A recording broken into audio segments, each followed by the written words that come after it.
last time that I see the Melvins. So I want to say it was probably like more like a week in between those Melvin shows in Seattle, Olympia, and the one in Albany. I think it might have been just a couple days later. I'd have to look. It felt like it might have been just a few days later.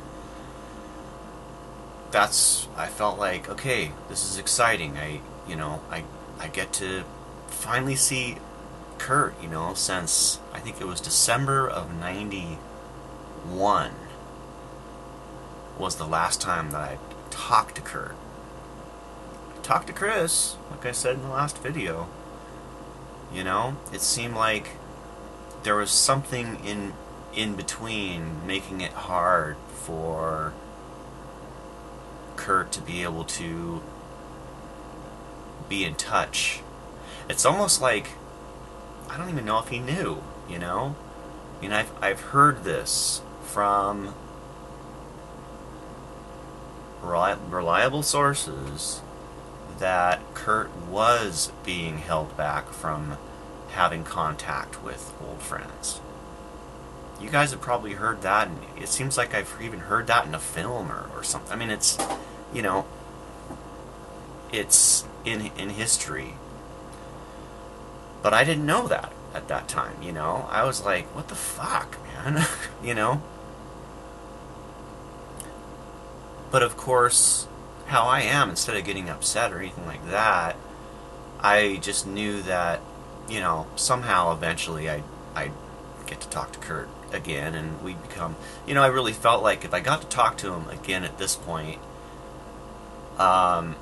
we could start reconnecting. It'd be awesome. Because the last time, like I said, last time I talked to him, I mean, Nevermind just came out, and those guys were on a whirlwind. And I moved to Albuquerque. So, I really felt like, oh, fuck, finally. So, I find a friend that wants to drive, Sherry. So the three friends that went with me is Sherry, a girl named Angie, and I have no idea where she went. It would be interesting to talk to her for various reasons, because just how she interacted. She talked to Kurt for a little while. Like, she wasn't even a Nirvana fan really. She was probably 19 years old or something. She just she talked to Kurt like a human being.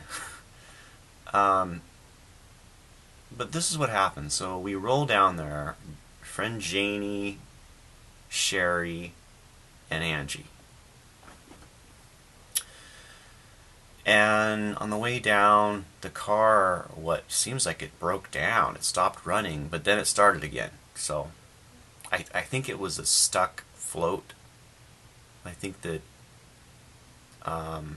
Sherry knew what was up with it. So anyway, we made it.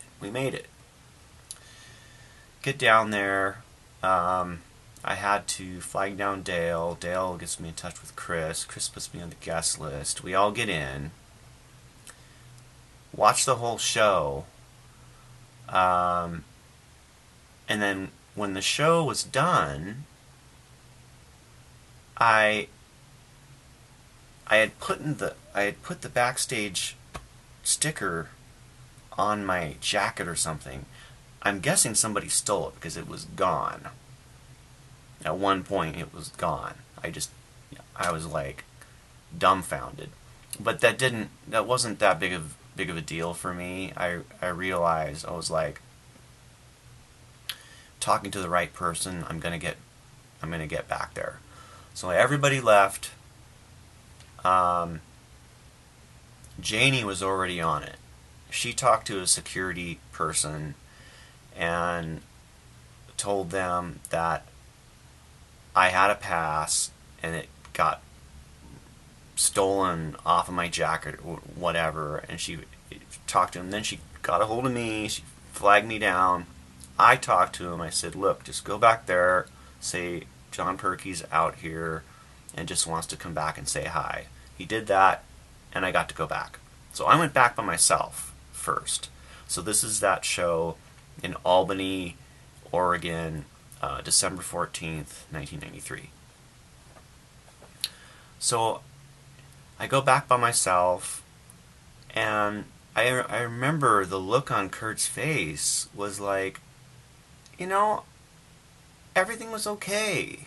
You know, I mean, I was so worried about him and everything, and he was like, John, you know, I mean, I just remember that. It was like, John, hey, you know, it was like a very welcoming, like, you know, and I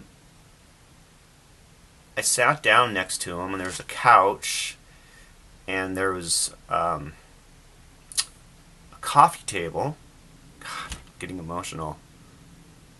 All right, hold on, John. There's a coffee table, and Francis was eating macaroni and cheese on the coffee table. And I talked to Kurt. Like, I told him about Laughter Train.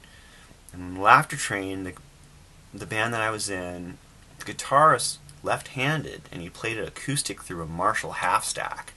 I remember talking to him about that, and he was kind of amazed you could even do that. And I explained to him the feedback is fucked up and everything, but it worked, and you know, and we actually could play pretty loud.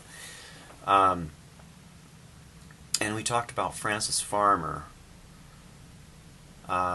He actually got a envelope full of black and white pictures of Francis Farmer, and he took them out, looked at him, and I didn't know who it was, and he explained to me. Then he told me about these books that I need to read about Francis Farmer. So I either wrote down. I seem to think he gave me a list, and he wrote it out. I have no idea. I mean, that kind of.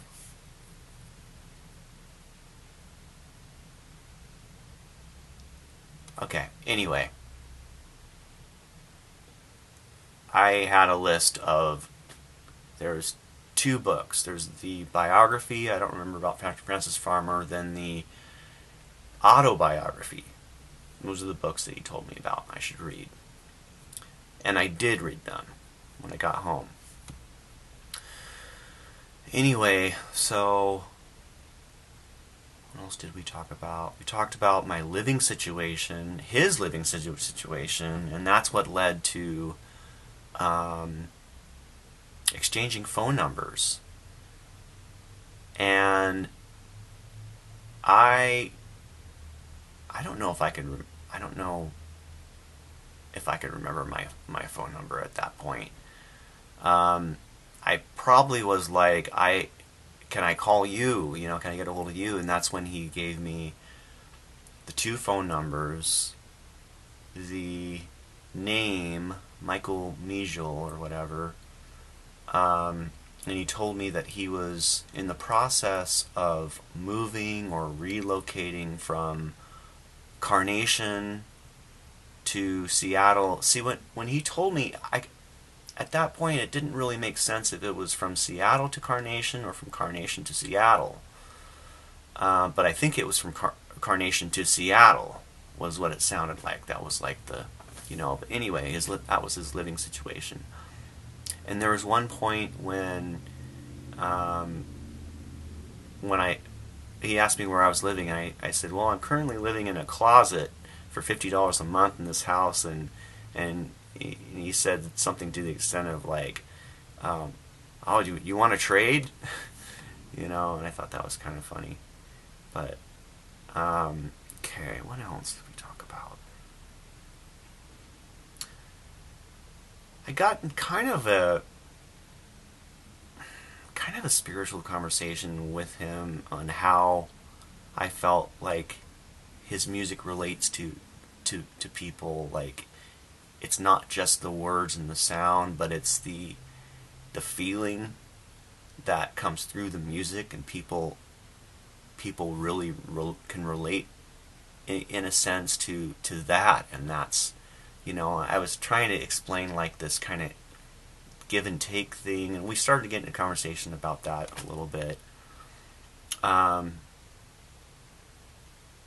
one point, three friends, Sherry, Angie, and Janie, all came through the back door and came in and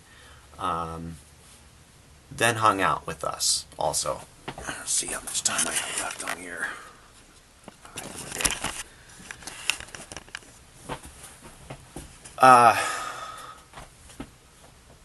So then it was all of us. I then got up. Angie sat right next to Kurt and talked to him a little bit, and that was interesting. I'd really like to get a hold of her. It was see if she remembers what she remembers about that. Now, I've never told this story, and this is a little, it's a little weird, but it's true. So my friend Sherry sits next to Kurt at one point, and I'm sitting like in a chair kind of next to the couch, like kind of in front of Kurt. And she asked Kurt, "Hey, can I get you to write something for my daughter Violet?" And Kurt's like, "Yeah, sure. What do you want me to write?"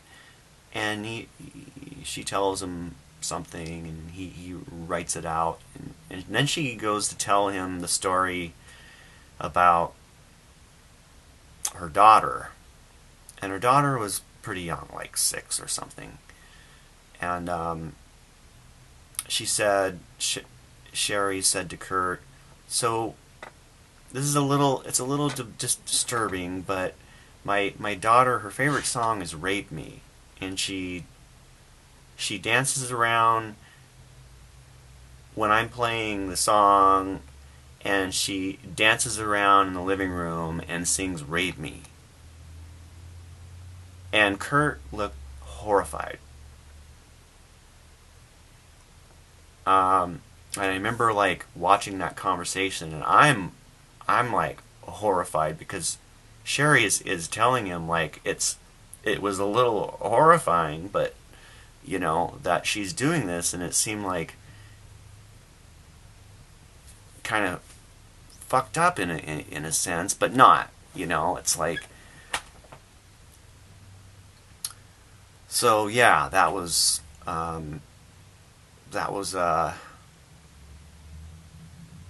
a moment for sure. There was a couple years later, Sherry got a hold of me and told me that the band had changed. Now, this is weird information, but if you look it up, I have found a little bit about it. The band changed it to Waif Me at one point. They changed the song, and that's weird because there actually is something about that. And I never knew if that was why or not, you know? Because that must have been horrifying to Kurt to imagine 6-year-old kids dancing around singing 'Rape Me,' you know? It's fucked up. But anyway, trying to think of what else talked about. Fuck. I mean, it was just altogether just a, you know, interesting conversation. And then at one point it was getting late. Probably stayed for like, I feel like we were there for an hour. And then we left. And, you know, that was the last time that I got to talk to Kurt. So, that's that. I should probably make a 4th part having to do with the next few months, you know, the next 3 months. So, anyway, okay, thanks much.